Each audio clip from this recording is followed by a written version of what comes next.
Fala Hakaishins, tudo de boa? Os primeiros episódios de Dragon Ball Daima estão revelando muita coisa sobre o macroverso de Dragon Ball e também estão introduzindo novos mistérios. Mas e se eu te falar que esses primeiros episódios de Dragon Ball Daima podem ter confirmado que os Saiyajins na verdade vieram do reino dos demônios e eles são descendentes de uma divindade primordial? É exatamente sobre isso que a gente vai falar no vídeo de hoje. Então, sem enrolação, bora pro vídeo.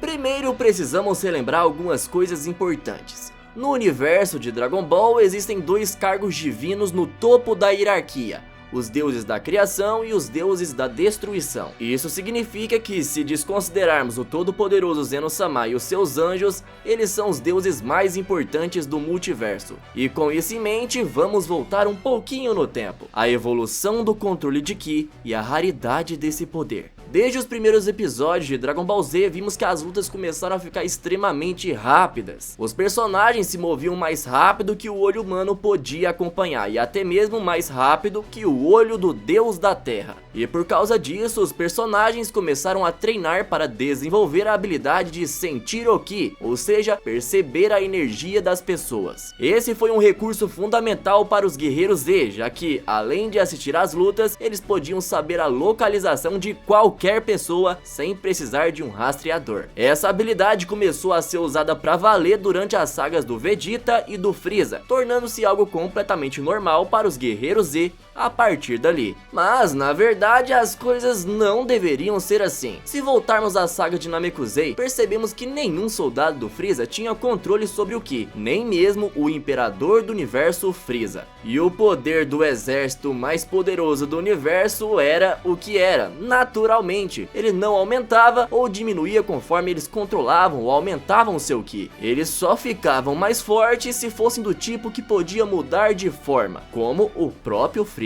E como eles não conseguiam sentir a presença ou o nível de poder dos outros, eles usavam rastreadores para compensar essa incapacidade. Todo mundo usava rastreador, incluindo o próprio Freeza. Ou seja, sabemos que praticamente ninguém em todo o universo sabia sentir ou controlar o Ki, com exceção, é claro, dos próprios guerreiros Z. Inclusive, vários dos soldados do Freeza precisavam usar armas, pois não tinham a capacidade de disparar energia. Os únicos soldados que vimos disparando rajadas de Ki eram aqueles que eram considerados mais poderosos, e como o próprio Capitão Ginyu já mencionou, esses eram considerados mutantes, ou seja, apenas mortais que nasciam com alguma mutação fora da ordem natural do universo, demonstraram a capacidade de disparar ataques de energia. Dessa forma fica fácil de entender que naturalmente os mortais não deveriam ter controle ou conhecimento sobre o Ki. No episódio 1 de Dragon Ball Daima,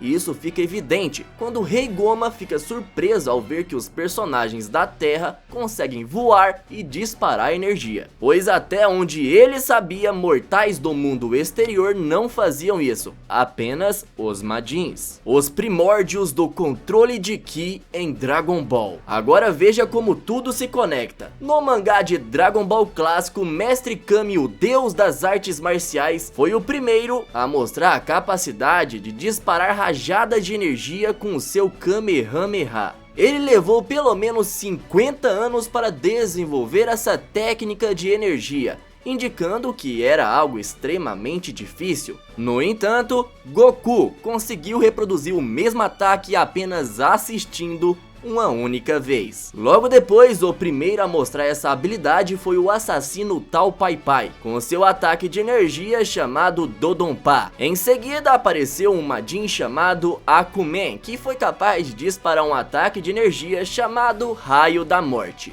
No arco do torneio de artes marciais, vários outros personagens mostraram ser capazes de disparar ataques de energia, como Tenshinhan, Caos, Yantia e Kuririn. Vale lembrar que Tenshinhan e Caos foram treinados pelo Mestre Tsuru, que era rival do Mestre Kami e irmão mais velho do Tao Pai Pai. Agora veja como tudo está conectado. Mestre Kami e Mestre Tsuru, sendo os guerreiros mais velhos, conseguiram desenvolver ataques de energia. Tao Pai Pai Sai era o irmão de Chizuru, então faz sentido que ele tenha aprendido com seu irmão. E quanto a Kuririn e Yantia, eles treinaram com o próprio Mestre Kami, enquanto Tenshinhan e Chaos treinaram com o Mestre Chizuru. Todos eles têm uma coisa em comum: aprenderam a disparar ataques de energia com o Mestre Kami ou Mestre Chizuru. O único que apareceu na série clássica de Dragon Ball com a capacidade de disparar ataques de energia sem ligação com o Kami ou Chizuru foi o Akumen. E ele não era um humano, ele era um Majin. E mesmo quando a gente pega para analisar Mestre Kami e Mestre Chizuru, é provável que eles só tenham aprendido essas técnicas de energia porque eles viram Piccolo Daimao, outro Majin, fazendo isso. Ou seja, desde Dragon Ball clássico já estava implícito que disparar rajadas de energia era algo apenas para pessoas relacionadas aos Majins, e que apenas os humanos que treinavam especificamente para isso podiam imitar. E a única exceção de tudo isso foi o Goku, que conseguiu fazer isso apenas observando. Portanto, o controle do Ki sempre foi algo raríssimo em Dragon Ball. Naturalmente, ninguém do mundo exterior deveria ser capaz de controlá-lo, e as únicas alternativas para se alcançar isso são ser um Majin como Piccolo ou Akumen, ter algum tipo de contato com algum Majin como o Mestre Kami e o Mestre Chizuru, seguir por um treinamento bem específico como foi o caso do tal Pai Pai, Kuririn, Yantia, Chaos e Tenshinhan, ou nascer com alguma mutação genética, como soldados mais poderosos do exército do Frieza, ou até mesmo o próprio Frieza. Caso você não se encaixa em nenhuma dessas alternativas, você não vai conseguir controlar o Ki. Por isso, praticamente ninguém fazia isso em todo o Dragon Ball clássico e Dragon Ball Z. Sem contar também que foi mencionado que vários Majins fugiram do mundo dos demônios e foi para o mundo exterior, e provavelmente alguns desses Majins se juntaram com o Imperador Rei Cold. Sabemos que as forças especiais Ginyu, o Zarbon e o Dodoria estão lá no exército antes mesmo do Frieza, então pode ter acontecido de algum Majin que já nasce com essa habilidade de soltar rajadas de Ki ter ensinado aos outros, e isso acabou se tornando algo mais recorrente no universo. Mas existe uma exceção a tudo isso, sendo eles os Saiyajins. De alguma forma, sem necessidade de treinamento, eles conseguem disparar ataques de energia desde pequenos. Goku, Vegeta, Gohan, todos parecem nascer com essa habilidade, assim como os próprios Majins. É estranho, não é? E fica muito mais estranho. No filme A Batalha dos Deuses, descobrimos que mesmo os mortais que conseguiam controlar o seu Ki não podiam sentir o Ki divino como o do Bills, o deus da destruição. Nenhum mortal do universo 7 conseguia sentir o poder de Bills, o que os levou a atacar o deus sem pensar duas vezes. Isso se deve ao fato de que, conforme explicado no filme e na série animada, mortais não conseguem sentir o Ki divino presente nos deuses. E como eu disse anteriormente, entre várias divindades temos os deuses da criação e da destruição que ocupam o topo da hierarquia divina de cada universo. E só eles, apenas eles, demonstraram possuir esse tal Ki divino. O que faz sentido, pois eles são os deuses mais importantes do multiverso. Afinal, eles são os únicos deuses convocados para as reuniões do grande Zeno-sama. E com isso descobrimos o seguinte: mortais do mundo exterior naturalmente não são capazes de controlar o Ki, e a maioria nem sabe o que é isso. Os Majins do reino dos demônios desde o nascimento usam o Ki como algo natural. E apenas os principais deuses do multiverso possuem Ki divino dentro deles. E lembra que eu mencionei que é estranho os Saiyajins nascerem com a capacidade de disparar rajadas de Ki? Agora isso fica ainda mais interessante. Se somente os deuses mais poderosos e importantes podem possuir o Ki divino, então por que o Goku e o Vegeta possuem transformações divinas? Como por exemplo o Super Saiyajin Deus e o Super Saiyajin Azul. E se seguirmos toda a lógica de Dragon Ball, para obter essas formas divinas, os Saiyajins deveriam ser deuses ou ter alguma conexão com uma divindade. No anime é dito que qualquer Saiyajin de coração puro pode se tornar uma divindade ao realizar um ritual com 5 outros Saiyajins. E isso prova que o Ki divino está presente dentro da raça Saiyajin, o que é confirmado pelo ritual, onde 5 Saiyajins com corações justos iluminam um outro Saiyajin justo, transformando ele em um Super Saiyajin Deus. E isso vale para qualquer Saiyajin de coração puro, mesmo que ele ainda não tenha nascido. Ou seja, o Ki divino está presente nos Saiyajins antes mesmo do nascimento.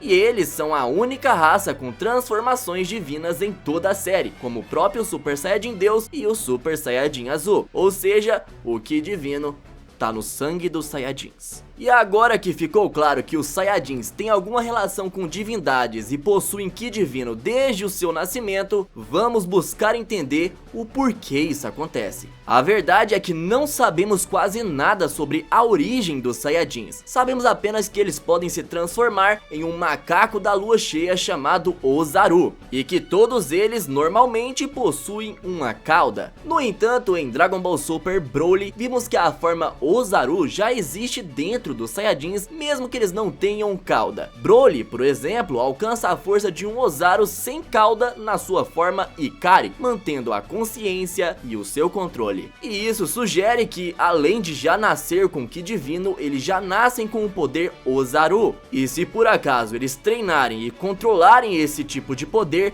seu poder de luta vai aumentar drasticamente, como vimos o Broly e o Goku com as suas transformações de cabelos coloridos. O Vegeta, por exemplo, nem precisou de um ritual para alcançar o nível de Super Saiyajin Deus. Ele conseguiu isso apenas com seu treinamento. Logo, o Ki divino já está presente em cada Saiyajin. Isso pode até explicar o porquê o Whis decidiu e aceitou treinar Goku e Vegeta. E embora a gente não saiba ainda qual é a origem exata dos Saiyajins, sabemos que o conceito foi inspirado na lenda chinesa do rei macaco Sun Wukong, que nada mais era que um demônio que se tornou um deus. E isso ajudaria muito a explicar o porquê dos Saiyajins, assim como os Majins, conseguem controlar e disparar rajadas de Ki com tanta facilidade, e o motivo deles terem Ki divino desde antes do seu nascimento. Afinal, todos eles seriam descendentes de uma divindade do mundo Makai.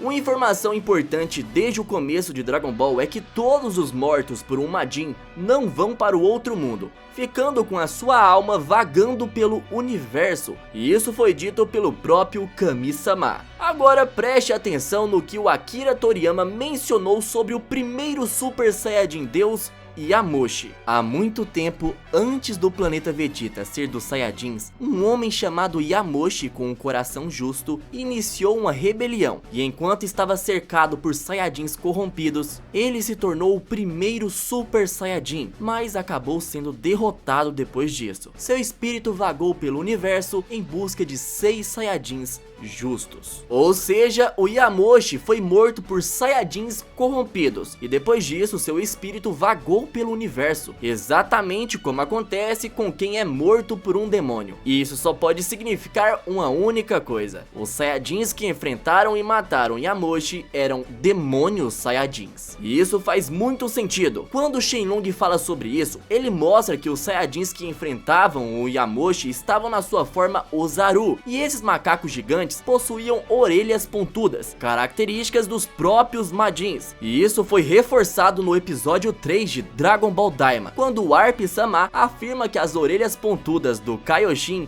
indicam sua origem do reino dos demônios com certeza. Conclusão: os Saiyajins, eles são descendentes de uma raça divina do reino dos demônios. Com tudo isso, é bem possível que os primeiros Saiyajins eram Majins do reino Makai e tinham Ki divino, da mesma forma que os próprios Kaioshins. Ou seja, tudo indica que a raça dos Saiyajins em seus primórdios era tão importante quanto a raça dos Kaioshins. Mas assim como os Namekuseidins, os Saiyajins podem ter saído do mundo Makai e criado suas famílias no universo. E assim como a gente viu acontecer várias vezes durante a série, os Saiyajins daquela época acabaram tendo filhos, gerando híbridos Saiyajins. E ao longo das gerações, acabou dando vida à aparência dos Saiyajins que a gente conhece hoje em dia na série. E esses Saiyajins que a gente conhece, na verdade, são descendentes de uma raça divina do reino dos demônios, E eu acredito que o nome primordial dos Saiyajins era a raça Ozaru. E é por causa disso que eles têm Ki divino desde o nascimento. Isso também pode explicar a transformação dos Saiyajins e o seu acesso ao poder de um macaco gigante, pois isso são traços genéticos que vêm desde aquela época. Ou seja, a cauda é um último lembrete do que foi a raça dos Saiyajins no passado. E é por isso que quando a gente vê uma raça Saiyajin ainda mais evoluída, a gente tem os Saiyajins do universo 6 que não possuem nenhum tipo de cauda, pois esse é o próximo passo evolutivo da raça deles. E isso também encaixaria perfeitamente com aquela informação sobre células S que o Akira disse em uma entrevista há alguns anos atrás. Basicamente, o Akira disse que quem possui uma grande quantidade de células S pode se transformar em Super Saiyajin. Será que as células S têm alguma coisa relacionada ao DNA da raça Ozaru? Isso é muito provável. E vale lembrar que todas essas informações podem ser confirmadas em breve nos próximos episódios de Dragon Ball Daima. Mas e aí, o que vocês acharam de tudo isso? Comenta aqui embaixo a sua opinião. E se você tiver curtido esse vídeo, já se inscreve no canal e vamos rumo a 1 milhão de inscritos. Então, até a próxima, fui!